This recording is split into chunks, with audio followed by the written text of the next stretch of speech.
1. Sorry, this is kind of a vent. I don't really tend to get angry easily in my job.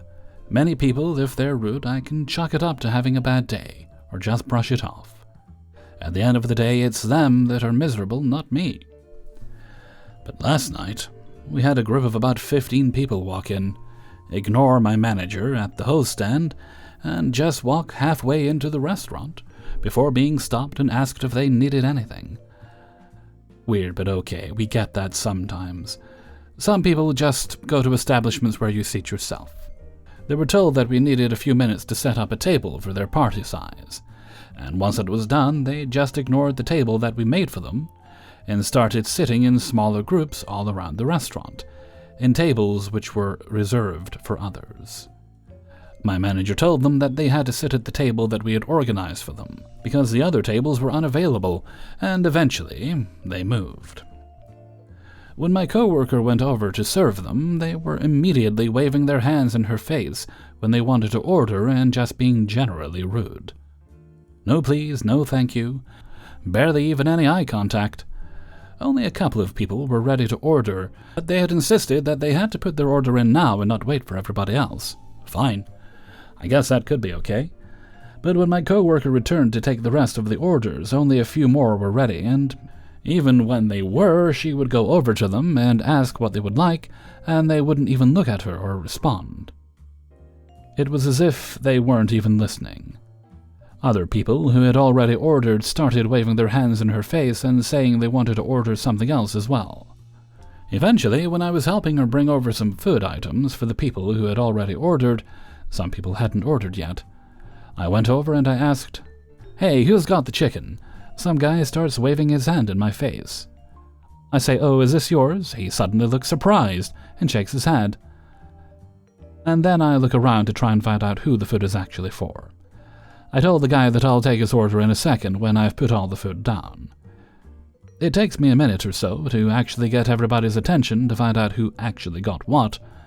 Every time I put down an order of food, the same guy waves his hand, as if I'm now ready to take his order.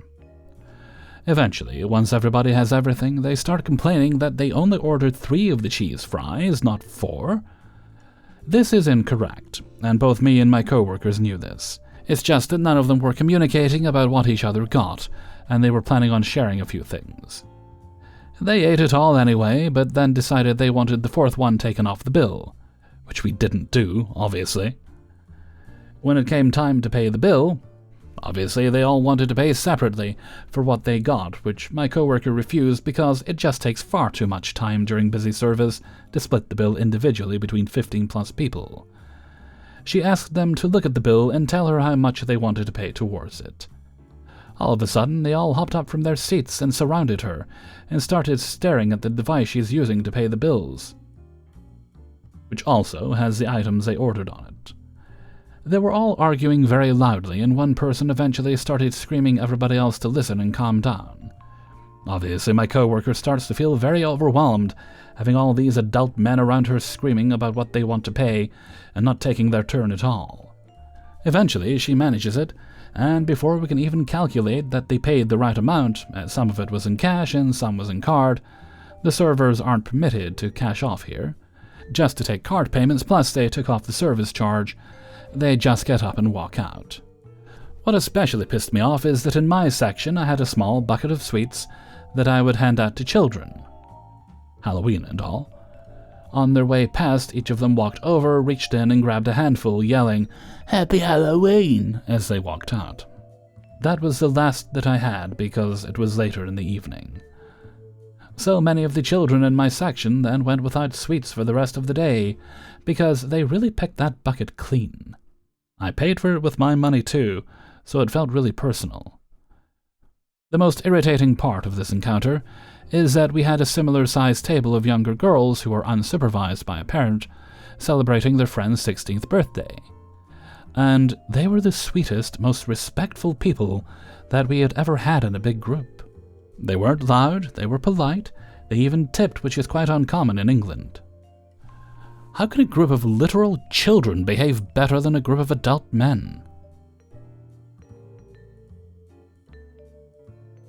2. Halloween weekend is normal for call-outs, I guess. People party all night and decide to call out without trying to find cover and fuck us all over instead. Call-outs on top of our managers not knowing how to schedule people caused this whole mess.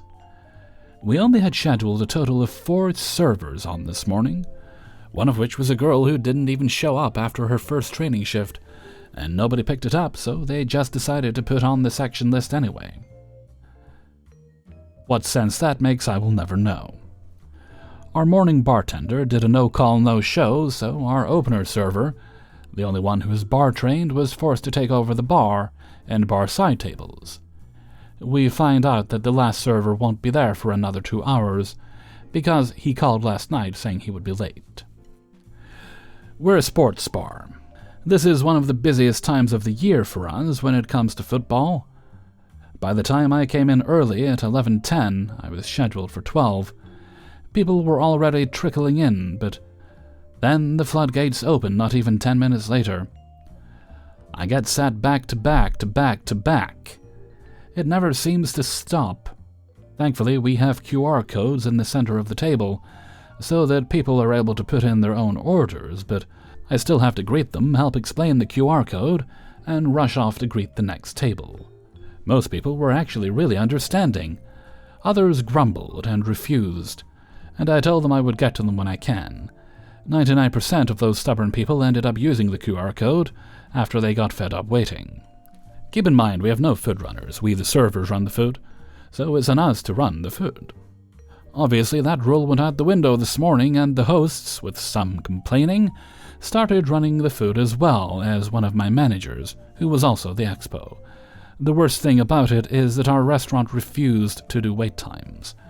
If there's an open table, you sit the party, so we couldn't even stagger our tables. It felt suffocating in a way.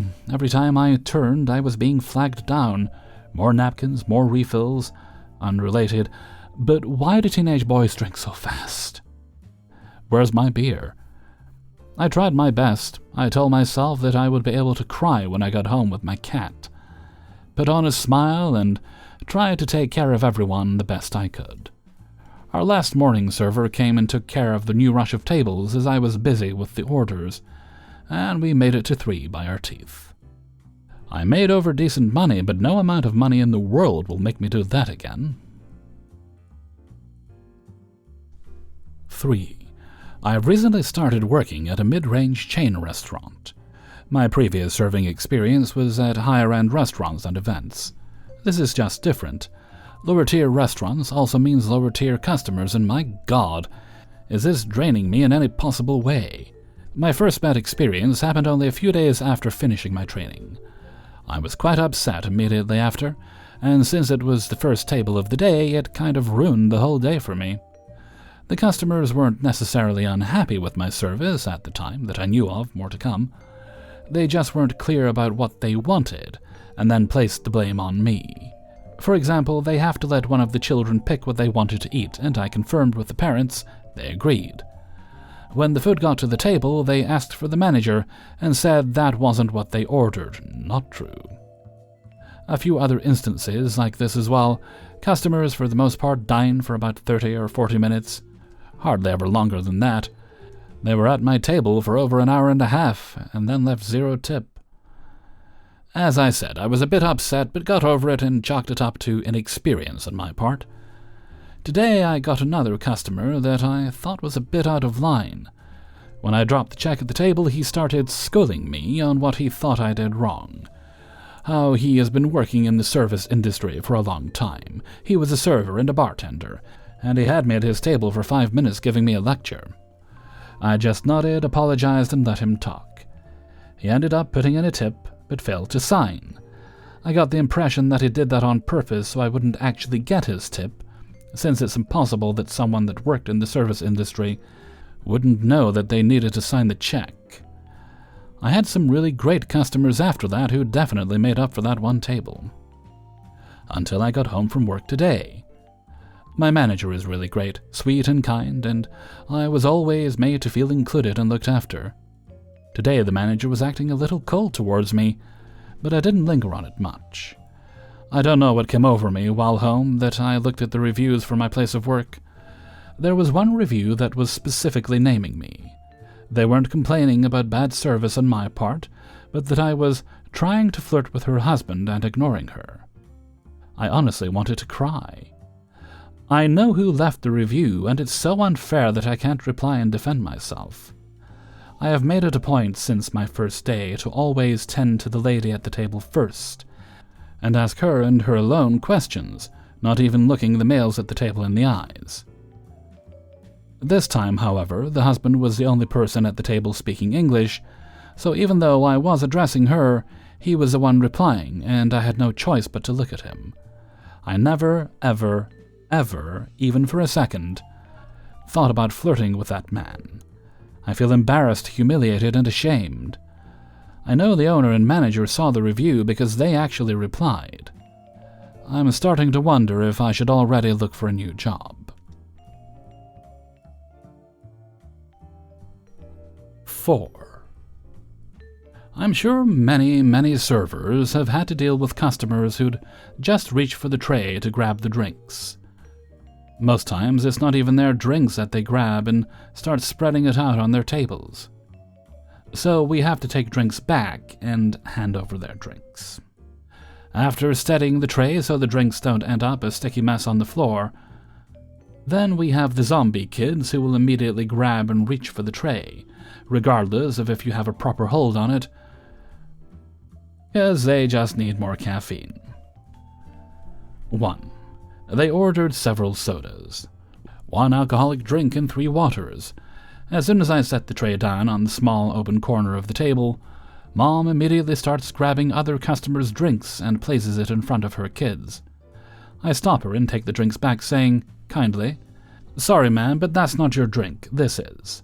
While handing her what she ordered, she just rolls her eyes like I slapped her hand away. 2. I'm announcing the drinks and I get cut off with, "Is that my drink? Who ordered a Coke?" And "Where's my drink?" All of which I was clearly announcing. So I just place them down and walk away, so I don't blow my lid from these kids screaming and getting a migraine. 3. Dropping off drinks, and I see out of the corner of my eye a kid grabs a random drink off the tray and is about to take a sip. I stop him, and his dad takes the drink away, handing it back to me, and I hand over the kid's drink instead. Kid grumbles.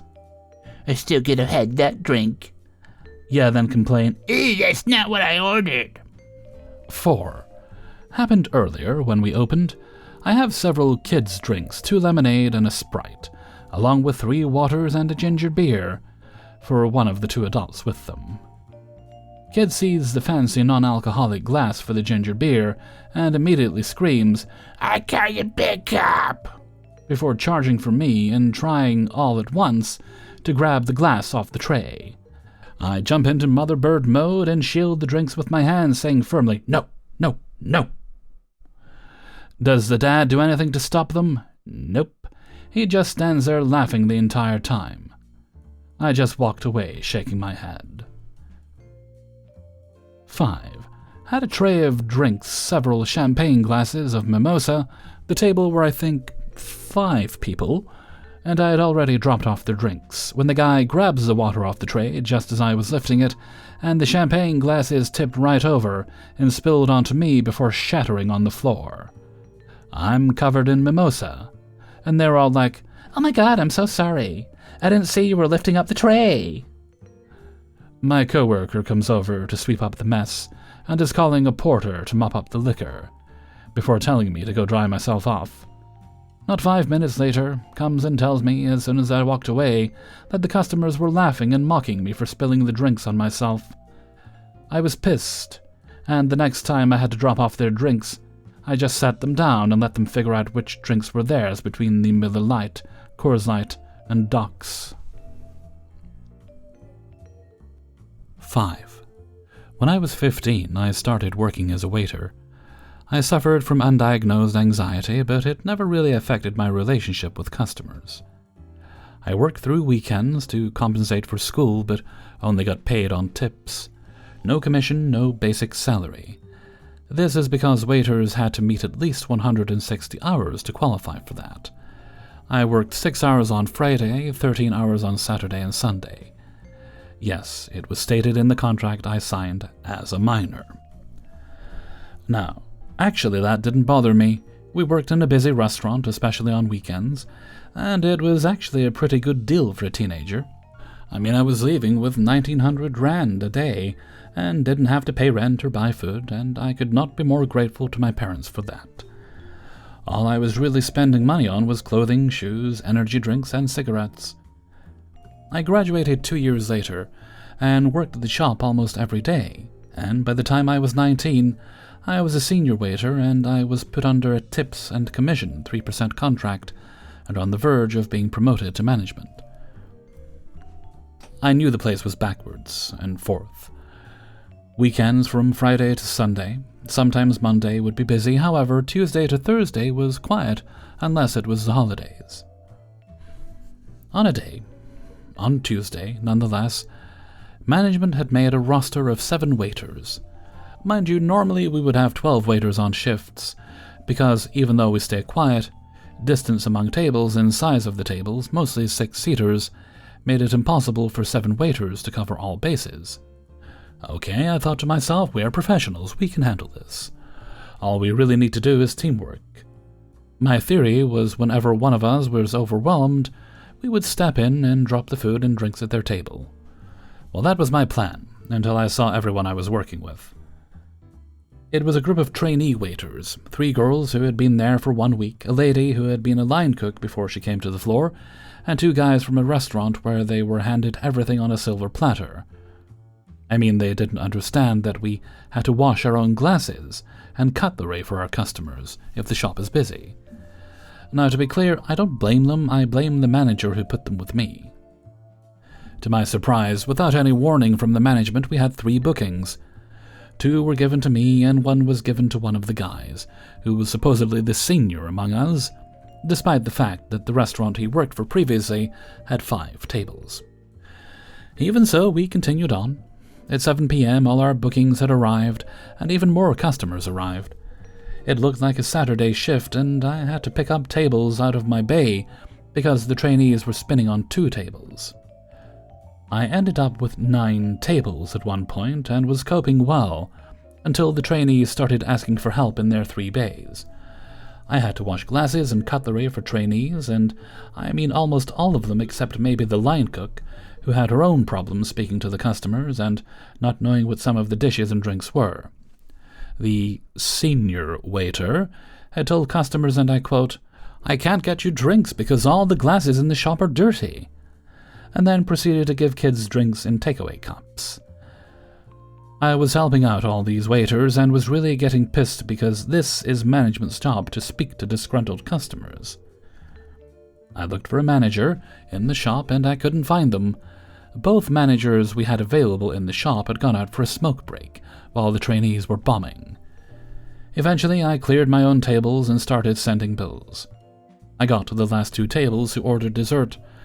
We had a dessert on the menu which required manager authorization, and both managers were still on a smoke break. Eventually I went to the back-of-house manager and chef and begged him to authorize, but he was complaining that his kitchen is bombing and his line cooks would be lost without him reading slips. Finally the managers returned and I begged one of them for authorization. In the heat of the moment I pulled her slightly because she was moving at a pace of a snail and the customers had been waiting on the dessert patiently while I waited on a manager. She proceeded to berate me in front of the customers for tugging her arm. This lady, who had been my friend since we were both waiters, is really berating me. Finally, she became a manager after 9 years, and she berates me for trying to do my job, I thought to myself. She gave me authorization, and I go up to the dessert section, only for them to tell me the dessert is out of stock. The manager didn't bother to put it in the out-of-stock list. I told the customer and closed the tables. They tipped me 20 rand. The bill was 2,300 rand. And would have been 3,300 if the dessert was available.